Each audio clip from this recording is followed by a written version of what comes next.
Olá, sejam todos bem-vindos. O Lar do Amor apresenta o programa Evangelho no Lar Online, nosso encontro familiar com Jesus. Você pode acompanhar a transmissão pelos grupos de WhatsApp e YouTube e no site do Lar do Amor. É com muito carinho e com muita alegria que damos início a mais um culto do Evangelho no Lar. Meu nome é Gislene Holt. O Evangelho no Lar pode ser realizado uma vez na semana, em família ou individualmente. De preferência, escolha sempre o mesmo dia e horário. Busque um ambiente tranquilo. Coloque um copo ou jarra com água para que seja fluidificada pelos nossos amigos espirituais. Vamos dar início ao nosso momento de oração, acalmando a nossa mente, o nosso coração. E enquanto o ambiente se harmoniza na paz de Jesus, vou ler uma mensagem de Carlos Torres Pastorino, que está no livro Minutos de Sabedoria, na página 276. Evite acusar e criticar. Procure antes colaborar, sobretudo com o seu exemplo digno e nobre. Tudo tem sua razão de ser na vida, embora nem sempre saibamos compreender, porque não temos uma visão completa, já que só podemos ver a superfície das pessoas e coisas. Deixe o julgamento àquele que vê os corações e que está dentro de cada um de nós, lendo os mais secretos pensamentos e intenções.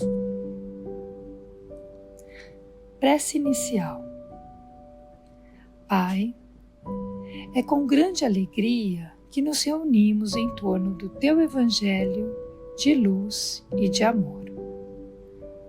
Rogamos a Ti que, sob o amparo de Jesus e dos benfeitores espirituais que aqui estão, possamos sorver os ensinos e as reflexões que chegarão até nós. E envoltos por essa corrente de luz, tenhamos o nosso coração abrandado, qual terra arada, pronto a receber as sementes dos Teus ensinamentos. Obrigada, Pai, pela oportunidade do encontro, e sob Tuas bênçãos, damos início ao Evangelho no Lar. A leitura de hoje está no capítulo 10 do Evangelho segundo o Espiritismo, Bem-aventurados os que são misericordiosos, itens de 11 a 13.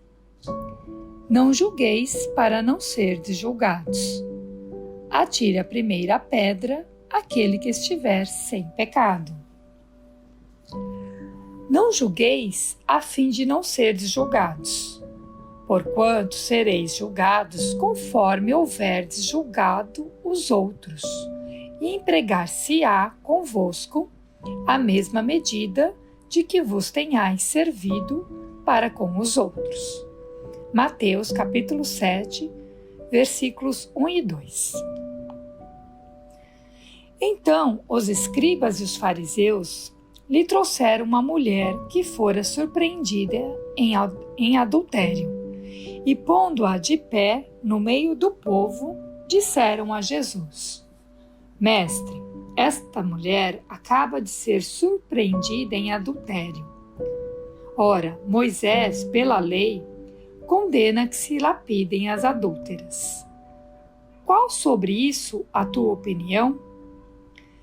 Diziam isto para o tentarem e terem de que o acusar. Jesus, porém, abaixando-se, entrou a escrever na terra com o dedo. Como continuasse a interrogá-lo, ele se levantou e disse: Aquele dentre vós que estiver sem pecado, atire a primeira pedra. Em seguida, abaixando-se de novo, continuou a escrever no chão. Quanto aos que o interrogavam, Esses, ouvindo-o falar daquele modo, se retiraram, um após outro, afastando-se primeiro os velhos.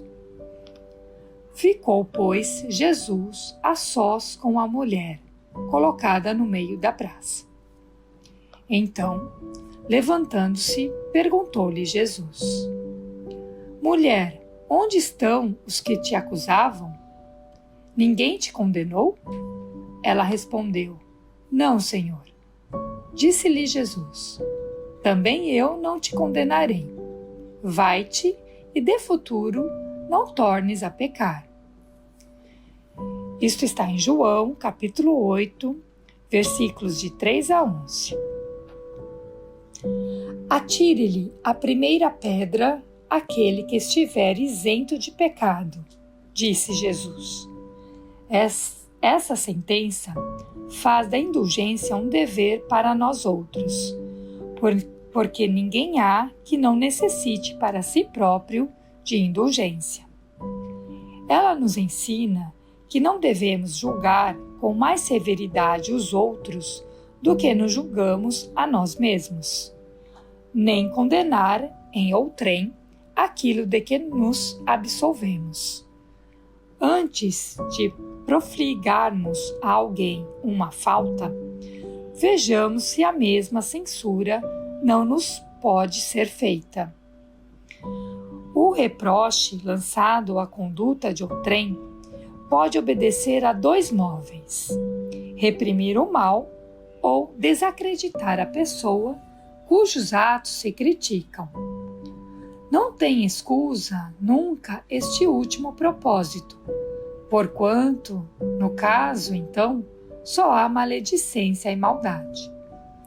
O primeiro pode ser louvável e constitui mesmo, em certas ocasiões, um dever, porque um bem deverá daí resultar, e porque, a não ser assim, jamais na sociedade se reprimiria o mal. Não cumpre, aliás, ao homem auxiliar o progresso do seu semelhante? Importa, pois, não se tome em sentido absoluto este princípio. Não julgueis se não quiserdes ser julgado, porquanto a letra mata e o espírito vivifica. Não é possível que Jesus haja proibido se profligue o mal, uma vez que ele próprio nos deu o exemplo, tendo-o feito até em termos enérgicos. O que quis significar é que a autoridade para censurar está na razão direta da autoridade moral daquele que censura. Tornar-se alguém culpado daquilo que condena em outrem é abdicar dessa autoridade, é privar-se do direito de repressão. A consciência íntima, ademais, nega respeito e submissão voluntária àquele que, investido de um poder qualquer, viola as leis e os princípios, de cuja aplicação lhe cabe o encargo. Aos olhos de Deus, uma única autoridade legítima existe, a que se apoia no exemplo que dá do bem. É o que igualmente ressalta das palavras de Jesus. Bom, eu gostaria de iniciar as nossas reflexões com uma pergunta que foi feita a Emmanuel no livro O Consolador. É a pergunta 63. Considerando a determinação positiva do não julgueis, como poderemos discernir o bem do mal sem julgamento? Emmanuel responde: entre julgar e discernir há sempre grande distância. O ato de julgar para a especificação de consequências definitivas pertence à autoridade divina.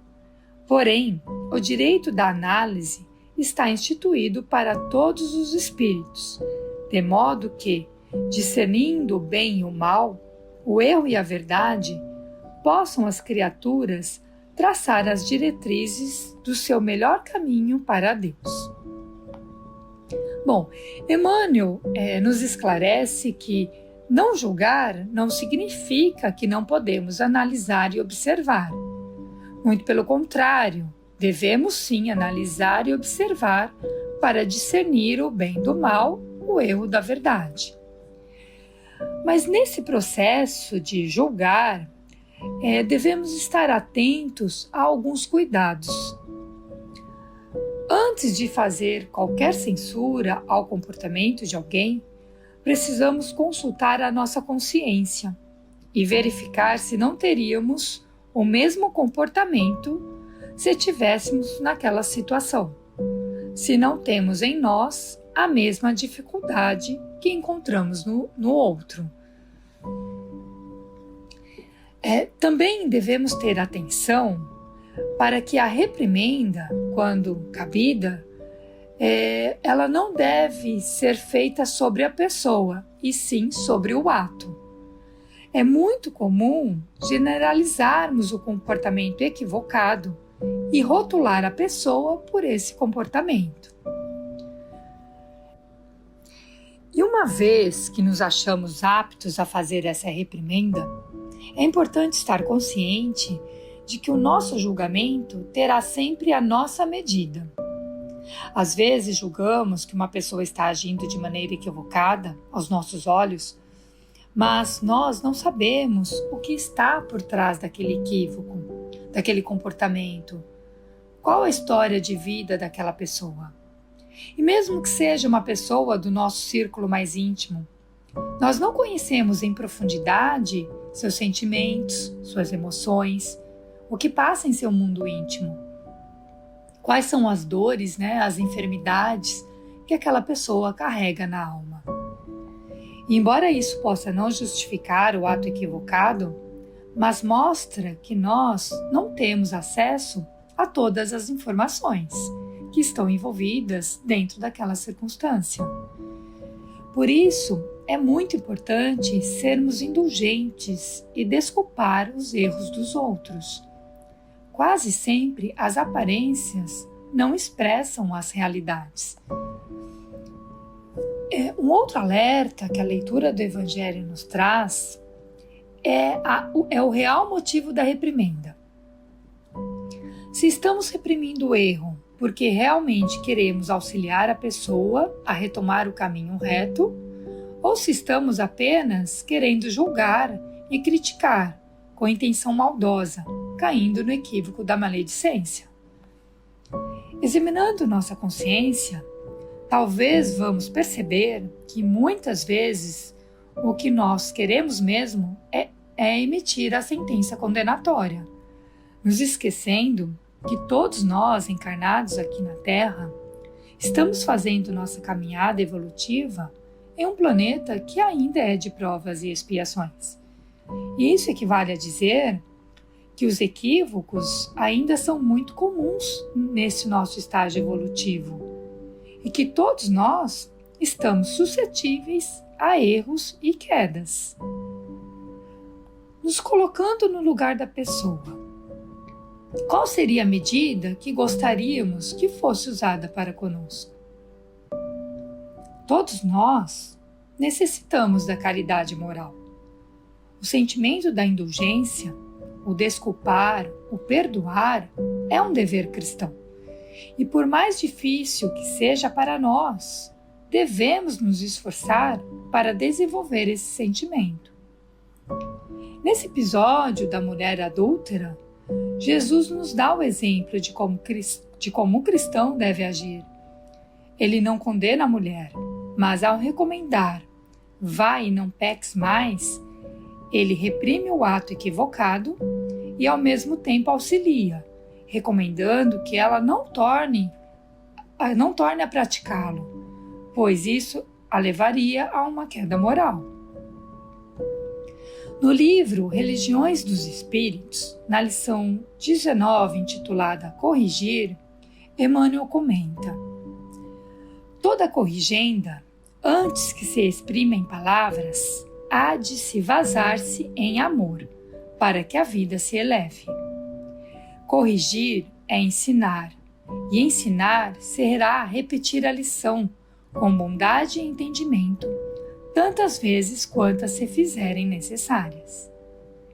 E por fim ele recomenda: unge-te, pois, de compaixão, se desejas retificar e servir. E na lei divina, meus amigos, a misericórdia sempre antecede a justiça, e todos nós somos constantemente beneficiados pela misericórdia do Pai. Então, nada mais justo do que seguirmos utilizando desse mesmo sentimento para com o nosso semelhante. Bom, finalizando o nosso encontro, vamos fazer uma prece de encerramento. Pai, te agradecemos a oportunidade de poder refletir sobre o julgar e o perdoar. Que a partir de agora nos esforcemos na prática da indulgência, não nos deixando dominar pelos sentimentos mesquinhos que ainda habitam nossa alma. E que a nossa vontade de auxiliar seja sempre maior do que o nosso hábito de criticar sem proveito. Que vibre em nós a tua paz, o teu amor e a tua misericórdia. E que a luz que emana de ti alcance todos os corações que habitam esse lindo planeta azul. Que assim seja.